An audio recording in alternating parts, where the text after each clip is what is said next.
各位乡亲，大家好，欢迎收看这节花市在地新闻，我是黄佩玲。新闻一开始来关心新北市芦洲这件正凶残的杀人案。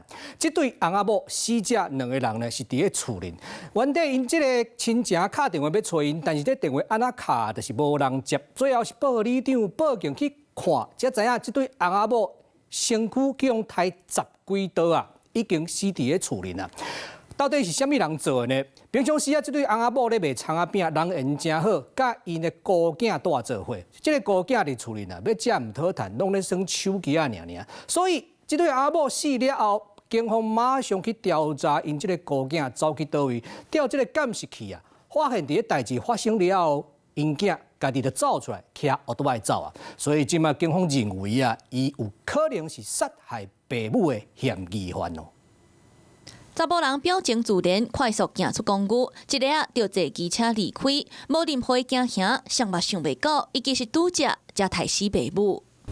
青色的大门封有2条封锁线，事发伫咧新北芦洲一个巷仔内面体，住伫咧内底撩死翁仔某，亲情一直联络袂到，昨因到自家找人，听到手机的声，煞一直拢无人接。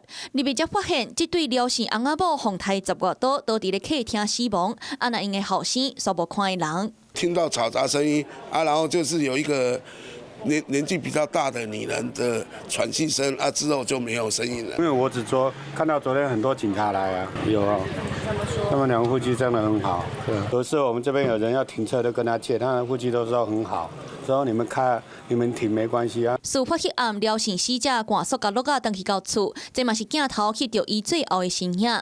这个时间点是17暗时9点外，期间有厝边听到冤家的声，了后阁有查某人咧叫。9点半监视器翕到后生骑车离开，讲换交通工具，阁有扑倒的机车等伫咧三重埔。10点改坐计程车，伫咧新北落车了后，各行倒走。啊，那这个36岁廖姓查甫人，10年前抱有毒品的财阀记录，平常时做散工靠爸母咧饲，阁有咧耍网络游戏，到底是啥物原因来杀爸母？警方继续咧查动机。连续区亲属连续不上，担心不测，遂会同警方及锁匠开门进入查看。进门后发现一男一女倒卧客厅，已明显死亡，身上有明显刀伤。根据了解，廖姓翁仔某伫遮细厝20-30年，从来毋捌有家暴的通报记录。即马翁仔某伫咧自家死亡，前一暗阁甲后生有起冤家，涉案的后生警方判断涉重嫌，当咧全力追缉嫌犯，查清动机。Hello， 我是易景，想要抢先掌握最及时的新闻资讯吗？赶快订阅、按赞、开启小铃铛，锁定华视新闻的 YouTube 频道。